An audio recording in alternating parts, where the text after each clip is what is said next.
ከዛም በኋላ ኩኖቴ አመነ ጅራ tokko lama sadii afurii amma akkana deemnee raawwanne tokko lama sadii afurii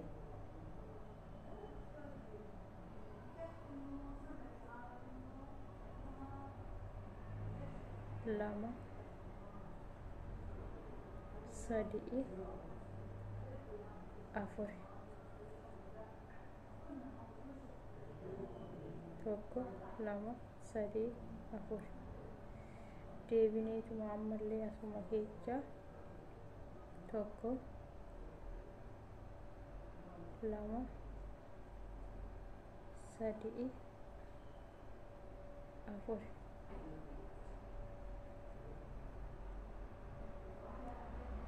afurii takka lama sadii afur ammasii kazaan takka lama sadii afur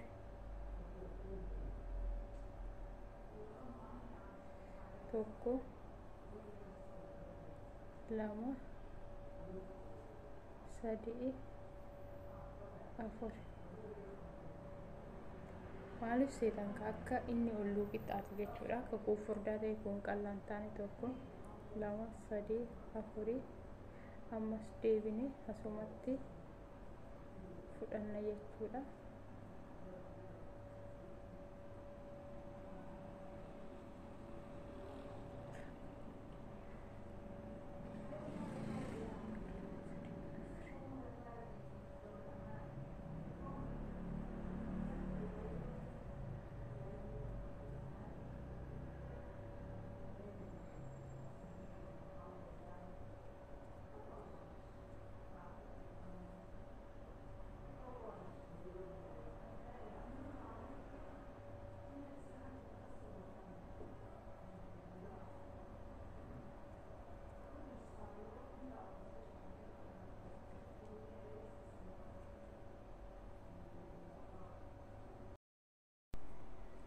akkasiisiniin jedha kunuuti haala kanaani amma naan ga'ee jira jechuudha. amma dammoo maal goona haala kanaani akkuma du'atti sanitti afurii ni dhaanna jechuudha. haala kanaani deebinee ammasii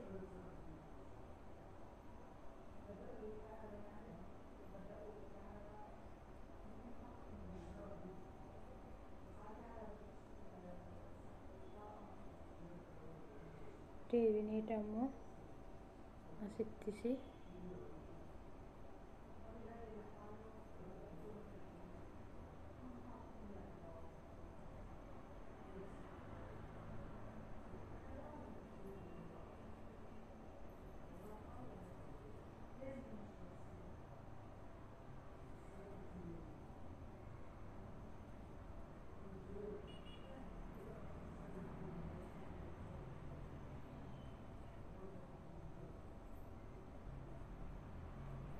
haaluma kanaan gubbaa isaatirratti qaxxalachaa too deemna jechuudha.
haala kanaan akkanumatti dhaachaatu deemna jechuudha.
Siniin jedha kunuuti daanteelii kana hojjedhee xumuree jira. Daanteelii siniiti haala kanaan hojjedheetoo xumuree jira. Siniin jechuu jaaladha. Yoo isinitti tole like share gochuu hin dagatinaayi. Siniin jedha kaa uummata qashtii. Akkasumas warroonni duraan maatii kiyya taatanii jabaadhu naan jechaa turtan jajjabaadhu. Hojii bareedaa hojjechaa jirtaan jettan hundi keessanuu guddanaaf galatoomaa obboleewwan kooyi. Warroonni immoo maatii kiyya hin taanes akkanatti dabalamtanii maatii koo taatanii abdii fi kabajaa guddaadhaan siniigaa. Akkasumas immoo kunooti kana fakkaataa haala kanaan hojjedhee xumuree jira. Siniin kana caalu garuu hin jiranatti si fakkaanne kun haala kanaanii hojjedhee tanan jira. Siniin jechuu jaaladhaa uummata qashtii. Akkasumas immoo haga viidiyoo biraatiin walitti deebinutti baay'ee sin jaaladhaa, baay'ee sin kabaja. Akkasinitti mul'atu jedhee tanan ol ka'ee kunoo haala kanaanii hojjedhee xumuree tanan jira. Siniin jechuu jaaladhaa. Kunoo daardaar isaattis akkanatti haala kanaan itti godhee too'e. Akkasii siniin jedha haga viidiyoo biraatiin itti deebinutti baay'ee sin jaaladhaa, baay'ee sin kabaja. Akkasumas like share gochuu hin dagatinaa. Bakka itti dogongore dammoo bakka kanatti dogongortee jirta sirreessii maastuu naan jechuu keessan hin irraanfatinaa. Akkasumas kun kana fakkaataa sinin jedha haga viidiyoo biraatiin nuti deebinutti turtii gaarii baay'ee jaaladha baay'ee sin kabajaa sinin jechuu